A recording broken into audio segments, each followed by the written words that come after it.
What's up, guys? Mr. Lee Redmond here with episode number 23 of the Unemployment Challenge. I have now finished the 2021-22 season with Lisburn Distillery. I've completed the final 10 games I had in the league. I didn't actually realise how close to the relegation zone I actually was, to be fair. So we'll go into the fixtures in a second. Also look at some of the players and the finances and some other stuff as well. It's going to be a little interesting viewing, I reckon, because basically it looks like the actual squad is a bit of a struggle, to be honest. So we'll do the usual. We'll go into the league games first. So our first game was here at top of the table at Albert Foundry. We lost 2-0. Lee McGrath found goal in the 40th minute, and then Matty Burrows with just 1 minute to go, sealing the win. 9 shots to 5 in their favour. I had 2 on target to their 1, and 52% possession went their way. We then beat Knockbreda 2-1. Declan Malseed in the 39th minute, putting us 1-0 up at half time. Jamie Gardner equalising for Knockbreda just after the hour mark, and David Callagher putting us 2-1 up in the 75th minute. We did have Rodney Higgins injured as well. It's 15 shots to 5 in my favour. I had 5 on target to their 3, and I had 52% possession. We then followed that up by losing 3 at home to Queen's University, as Queen's University Belfast. Annoyingly, we were 2-0 up. Declan Malseed in the 16th minute, plus 1-0 up at half time. Just 60 seconds into the second half, he made it 2. Declan McKeever just after the hour mark pulled it back to 2-1. 4 minutes later, Queens were actually level thanks to Mickey Adis, and just 10 minutes after that, McKeever completed a turnaround to give him a 3-2 win. 19 shots to 15 in my favour, 8 on target to their 6, and I had 51% possession. We then beat Wakehurst 4-3 at home. Brian Warren plus 1 up in the 13th minute. Stuart Mitchell made it 2 just 5 minutes later. Richard Kelly pulled 1 back for Wakehurst to make it 2-1. 2 minutes after that, Declan Malseed scored from the penalty spot to make it 3-1. And that was it at half time. In the second half, John Gowdy made it 4-1 to us. 3 minutes later, Richard Kelly made it 4-2. And George Downey pulled another 1 back for Wakehurst with 9 minutes to go. But we held on to take a 4-3 win. 14 shots to 13 in my favour. We both had 4 each on target, and I had 55% possession. We lost 1-0 at Ballyclare. I had Gordon Scott sent off in the 50th minute, and that cost us as Tommy Maman pulled us in front pulled Ballyclare in front on the hour mark to give them the 1-0 win. 12 shots to 10 in their favour. They had 5 on target to my 2, and I had 51% possession. We then drew 1-1 at Sport and Leisure. Brian Watson plus 1 up in the 4th minute. Matthew Mulgrew was injured with just 10 minutes to go before half time. And then with just 13 minutes to go, Greg Wilson made it 1-1 to give them a point. 15 shots each. I had 6 on target to their 5, and they had 52% possession. We then somehow managed to beat Learn 2-1, who were top of the table. John Gowdy made it 1-0 on the 28th minute. We were 1 up at half time. David Callagher made it 2 just 2 minutes after half time. And then on just before the hour mark, Declan Malseed put through his own net to give Learn a goal. 15 shots to 12 in their favour. I had 5 on target to their 3, and they had 51% possession. We then drew 1-1 at Malachins, I think is how you say it. I'm not quite sure how you say that. Rab Young put them 1 up in the 65th minute, but with just 9 minutes to go, Michael Mahan equalised for us, and we got a point. 14 shots to 4 in my favour. I had 5 on target to their 1, and 52% possession. So to come away with a point was a bit disappointing. We then lost 3-2 in Newry City AFC, the new Newry City, I believe, because I think they actually went out of business in real life. David Callagher in the 20th minute plus 1 up. Brian Watson made it 2-0 in the 43rd minute. We were 2-0 up at half time. Just 4 minutes after that, Stephen Gracie made it 2-1. With 20 minutes to go, he made it 2-2. And in the dying seconds, Alan Gallagher made it 3-2 to give him a win. 12 shots to 5 in their favour. They had 8 on targets to my 3. And it's 50% possession. The final game of the season was a 2-1 home win against Ballymoney. Brian Watson in the 5th minute put us 1-0 up. He then doubled his lead and his tally, and the lead in the half-hour mark. We had Martin McLaughlin injured in the 38th minute. Surprise, surprise. 60 seconds later, Aaron Ferris put Ballymoney 2-1 up. 2-1. Brought back to 2-1. Bloody hell, can't get my words out. On a stroke of half-time, Stephen Black made it. Stephen Black was injured. What the hell's going on? And we were able to hold on to get a 2-1 win. 14 shots to 6 in my favour. I had 7 on target to their 2. And I had 53% possession. So that was how it ended. Not too bad. We had 4 wins, 4 defeats and 2 draws. So we ended up finishing 11th.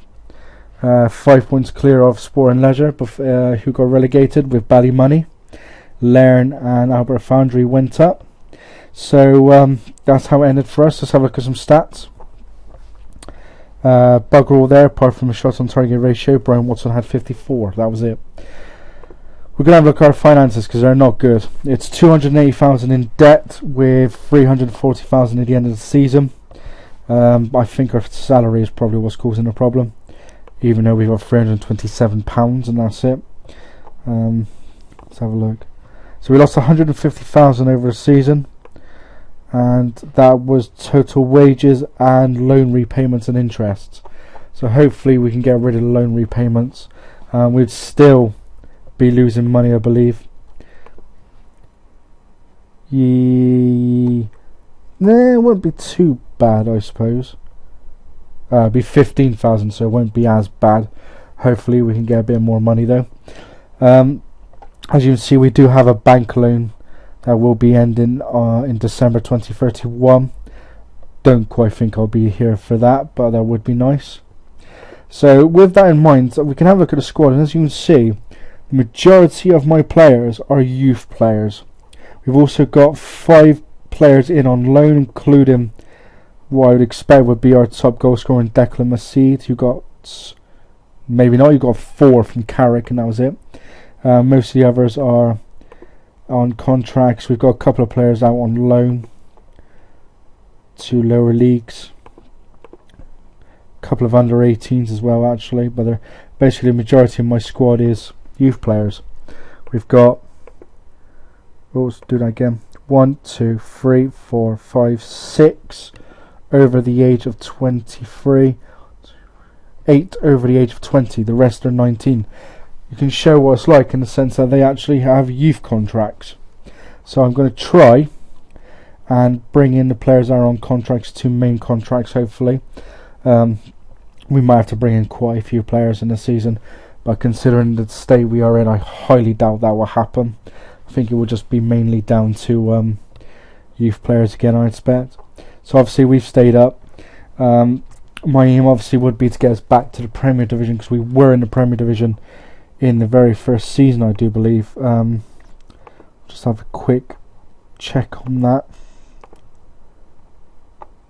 Don't know why I'm clicking on that one. Yeah, I am supposed to be clicking on that one. That's what I'm supposed to be looking for. So, oh, actually, maybe not then. But we must have been in the first division then.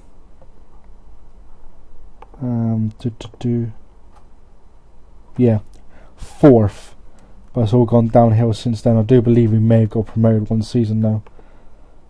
No, we got relegated the season after that. So it's been a while since we've been back in it, so hopefully I can get us back in it. One thing I have been thinking about, guys, actually, I was asked this question on one of the forums, actually, that I post on. It's basically someone wanted to know how long I was doing the file. And my aim when I initially started was to possibly get into the Champions League, or maybe take a national team, I don't really know. But with the way it's going at the moment, I think that is going to take a long time. So, excuse me, my question to you is this, guys: what do you reckon I should do? Should I carry on and see if I can actually get into, I would say, because of where it's going, I think I'm going to try and just get into Champions League.